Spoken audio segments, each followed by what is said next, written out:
Busco la opinión del periodista Miguel Larrea, que está en Madrid. Miguel, arratsaldeón. Arratsaldeón. Oye, Claudio. esto del derecho a decidir, que es, bueno, se ha convertido ya en esta precampaña, desde luego aquí en Euskadi por parte de algunos partidos, bueno, pues como el leitmotiv, ¿no? Teniendo en cuenta que Europa celebra sus elecciones, hay partidos como el PNV, por ejemplo, o Euskal Herria Bildu, que aprovechan esto para, bueno, reclamar un sitio en Europa para Euskadi. ¿Tú qué crees? Bueno, yo creo que en esto hay que distinguir. Yo no soy un experto jurista, pero si recordamos que ya en febrero de 1990 el Parlamento Vasco aprobó una proposición no de ley sobre el derecho de autodeterminación de Euskadi, vemos que viene de lejos. Lo que pasa es que luego los juristas han delimitado. El derecho de autodeterminación, según la ONU, es para pueblos colonizados. Yo creo que no es el caso de Euskadi. Pero el derecho a decidir, y lo más reciente ha sido la recentísima, valga la redundancia, sentencia del Tribunal Constitucional sobre la declaración del Parlamento Autónomo Catalán, lo viene a dejar muy claro. Viene a decir, señores, el derecho de autodeterminación no cabe en la Constitución porque es un término jurídico, pero el derecho a decidir es un término político y por las vías legales y establecidas se puede llegar a conseguir ese derecho a decidir de los pueblos, porque, insisto, es la diferencia entre un derecho que conduciría directamente a la independencia y un derecho a decidir que es una expresión política de las ansias de un pueblo. Y yo creo que esta sentencia, que es compleja y larga, yo la tengo delante, y bueno, pues, pero hace una diferenciación muy clara. O sea, cuando el Parlamento catalán dice el pueblo catalán es sujeto único y de derecho, dice ni hablar, eso no cabe en la Constitución. Pero luego dice, pero la Constitución no nos obliga a ser demócratas a todos, se puede cambiar. Y ahí es donde entra el derecho a decidir, que entiende el Tribunal Constitucional, en la cual hay, por cierto, hubo unanimidad y hay, por cierto, una magistrada catalana y otra vasca, o sea, apoyadas por el Partido de Convergencia y por el Partido Nacionalista Vasco, y por unanimidad viene a decidir, el derecho viene a señalar, el derecho a decidir es un argumento político y por vías políticas, dentro de las leyes, se puede llegar. Bien. Entonces, Miguel, esa diferenciación de verdad que es muy importante. Hay algo que un contertulio de aquí quería puntualizar respecto a las palabras que has tenido al comienzo, y es Gavirel. Gavirel, ¿le querías comentar algo a Miguel? Arratsaldeón, Miguel. Me gustaría que en las tertulias en las que participas en Madrid también tuvieras este punto de vista tan abierto como sueles tener aquí en nuestro programa.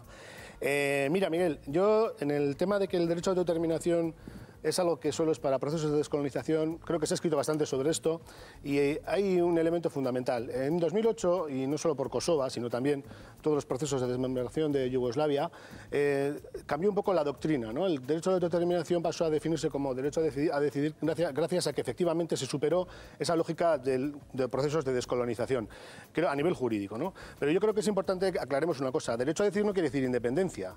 Yo creo que si verdaderamente el unionismo en Euskal Herria o en los países catalanes quiere legitimarse de alguna manera, debería de afrontar con verdadera pasión este debate del derecho a decidir para que sus posiciones unionistas sean refrendadas por la sociedad y la población. El problema es ese, que en estos momentos el unionismo está aterrorizado porque el gran problema del derecho a decidir en estos momentos en el Estado español es que están convergiendo dos procesos históricos. Por un lado está la desmembración de lo que fue el Imperio Español, que va poquito a poco en 500 años, pero se está desmembrando y es un imperio que está terminando de deshacerse. Y por otra parte, el proceso de digamos, fracaso de la construcción de la Europa política, que es un proceso que se ha construido desde los Estados-nación sin tener en cuenta las decenas de naciones pequeñas que en Europa tienen una historia además muy importante. Entonces, vale, un momento, es importante que tengamos en cuenta ese dato, ¿no? Miguel. No, hombre, yo primero quería decir que procuro decir lo mismo en Madrid que si estoy con vosotros en esta mesa o alguna vez que he participado en alguno de vuestros programas en ITV. Pero yo, fíjate, me parece estupendo lo de que se centre la campaña en el derecho a decidir. Pero es que estamos en esas elecciones de mayo, por primera vez se va a elegir al presidente de la Comisión Europea.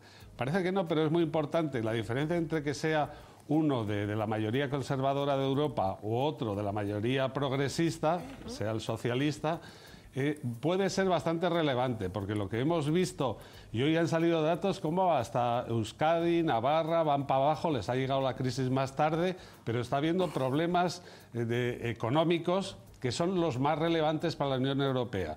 De que sigan las políticas de austeridad que nos han llevado a un desastre generalizado, con responsables de toda la tipo y calaña, que sigamos por ese camino de austeridad dirigidos por Alemania, dirigidos por el Banco Central Europeo y por el Bundesbank alemán, a que pueda haber una mayoría progresista que vaya por otro camino, puede haber una diferencia. Ahora entiendo yo muy bien, mira, en mi intervención inicial se me olvidó decir una cosa que creo que es importante. Lo que viene a decir la sentencia del Tribunal Constitucional, y hay que darle el valor de que es un Tribunal Constitucional, que es el único que tenemos, que es el que interpreta las formas, y lo que viene a decir es que se puede cambiar la Constitución, y si vía cambio de la Constitución conseguimos un marco nuevo para este país, un marco en el que fundamentalmente vascos, catalanes y en menor medida gallegos se sientan más cómodos, pues yo creo que hay que trabajar en eso. Entonces, hemos asistido a unas declaraciones unilaterales de Cataluña. Como digo, las vascas se cansaron con el tema Ibarretxe, pero desde 1990, insisto, el Parlamento, cuando la mitad de vosotros casi no habíais nacido, no teníais uso de razón, ya declaró el principio de autodeterminación para el pueblo vasco.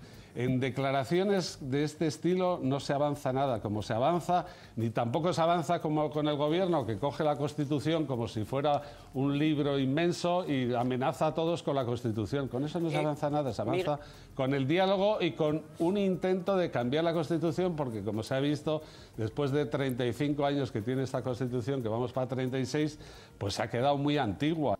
Miguel, ¿qué te parece este llamamiento? No es nuevo, que Euskal Herria Bildu ya haya hecho, y permíteme la expresión, ojitos, o no, ya directamente emplazado al PNV a que se una, ¿no? Teniendo en cuenta la mayoría que pueden tener en el Parlamento de Gasteiz. ¿Qué te parece, Miguel?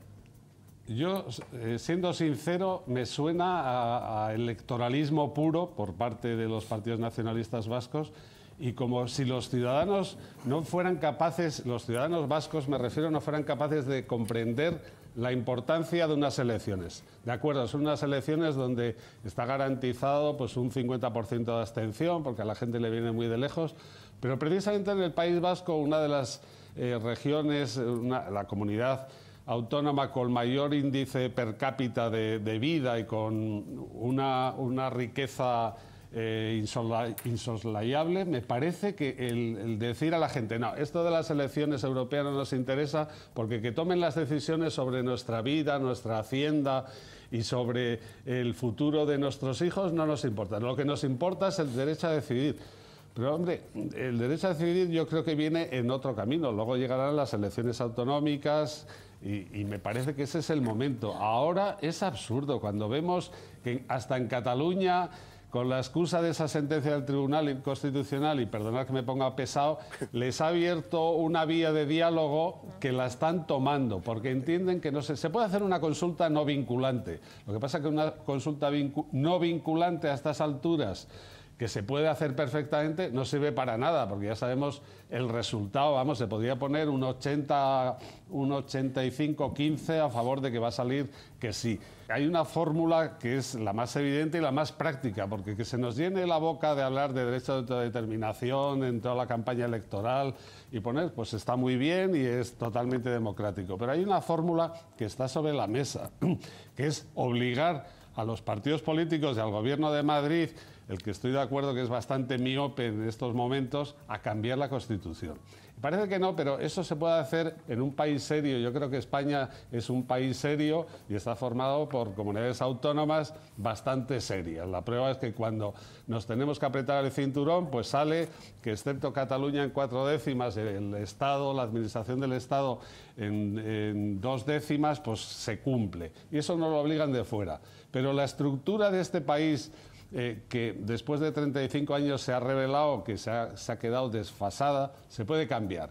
Hay un tema muy delicado que es la forma de Estado, monarquía parlamentaria hasta el momento, que eso podría ser más delicado. Pero yo estoy convencido que si se juntan representantes de las principales autonomías, una serie de catedráticos, quedan vivos 3 de los que se llamaban padres de la Constitución y empiezan a trabajar sobre un nuevo instrumento, una nueva Constitución, yo creo que eso lo aceptaría la gente, pero lo que pasa es que hay que hacerlo. Miguel, ¿quieres ponerte algo que ha dicho una espectadora que nos acaba de llamar de Lasarte? Aupa, Mari Carmen, que es de Lasarte, y dice: esto no se va a arreglar, mientras dure el bipartidismo, porque mientras siga PP, PSOE, PSOE, PP, jamás tendremos derecho a decidir. ¿Qué opinas? Bueno, que igual la solución a eso, que haya un abanico mucho más amplio de partidos, es peor, porque entonces la gobernabilidad sería peor. Vamos, yo creo que a la gente hay que decirle las cosas como son. Y si ese intento de llevar... Porque a mí me resulta curioso que ahora que los vascos, después de la fe de Ibarretxe, pues estaban templados, todo lo que han hecho, incluso el Lehendakari Urkullu va por una vía de hacer un nuevo estatuto, de crear un marco nuevo para Euskadi, y de repente, al ver que los catalanes están en esa dinámica, nos hemos puesto otra vez a lo mismo. Vale, pero de acuerdo que hay que enseñar a la gente a decirle: nos vamos a salir del euro. El concierto económico puede quedar seriamente, todos sabemos que Europa siempre ha mirado el concierto económico y todas las especificidades fiscales, las tiene a punto de quitar. Lo que pasa que ahí España siempre ha dicho que eso es intocable, que está en la Constitución, etcétera. Pero hay que decírselo a la gente. Yo creo que lo del chisto y el tamboril y un pueblo que canta y baila debajo de los Pirineos, como decía Voltaire, eso se ha pasado. Ahora hay que decirle a la gente: mire, nosotros solos igual lo podemos hacer mejor, pero quizá unidos a otra serie de territorios de España en una federación de estados podemos hacerlo mucho mejor todavía. Y eso es lo que hay que decir a la gente. Lo demás a mí es que me parece un poco antiguo y atrabiliario. Un momento, Miguel. Dos datos. Los compañeros que están en la centralita están recibiendo, me dicen que lo que creen ellos es que hay gente que utiliza mucho la ironía, no solamente la mujer que nos ha llamado María, de A Coruña, porque Pedro, que nos llama desde Nafarroa, desde Navarra, dice: qué casualidad que las comunidades con menos historia son las que quieran desanexionarse, que es la Comunidad Autónoma Vasca y Navarra.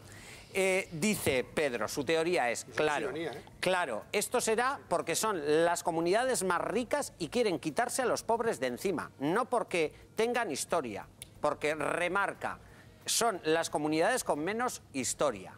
Digo yo que será un poco de ironía. Aquí veo... Lo que menos historia tiene... Peor. Espera, perdón. Pedro dice País Vasco y Cataluña. Cuando se ha referido, he dicho País Vasco y Navarra. País Vasco, Pedro, de Navarra quería decir las comunidades de País Vasco y Cataluña. País Vasco es la Navarra occidental. Perdón, ya está. País Vasco es la Navarra occidental. Espera, breves. Si uno repasa un poco la historia, resulta que el reino que menos vida tiene y más jóvenes es el reino de España, porque previamente había muchos reinos, entre ellos el reino de Navarra. Isabel, bueno, a mí me gustaría retomar la pregunta de Gabriel, que me parece una pregunta muy seria, y a mí la vuelvo a plantear sobre la mesa porque lo he dicho muchas veces. El derecho ya no tanto el derecho a decidir, sino a la autodeterminación, a la libertad de un pueblo, a generar un nuevo Estado, si es bueno para sus ciudadanos, a mí me parece chapó, sin que deje de ser solidario o perjudique al resto del Estado. Pero a mí lo que me gustaría es, ya no tanto en Cataluña, que sí que me interesa también como española, pero sobre todo que me afecta muy directamente en Euskadi, sí me gustaría que en vez de hablar tanto del derecho a decidir y el decidir qué voy a decidir, por utilizar el símil que decía el otro día Ibarretxe, ¿no? De ese autobús que nos llevaba hacia la libertad y que iba de un pueblo y que iba a pasar por diferentes paradas en las que, bueno, pues te subías, no te subías. Yo quiero subirme o me subiría a ese autobús sabiendo qué me voy a encontrar en cada parada, cómo me afecta en la educación de mis hijos, en mi economía familiar, en mi día a día, en el resto de eso no te lo sabe Miguel, Isabel, ¿dónde está ese plan estratégico que sobre todo Isabel lo que solicita es que le digáis día a día? No, yo quiero saber la dirección del autobús. Está desde la semana pasada buscando y además saber realmente el contenido. Miguel, yo te agradezco. A ver cuándo te vienes por aquí y te sientas en la mesa, que creo que va a ser más fácil y más constructivo. Gracias, un abrazo. Cuando queráis. Un abrazo.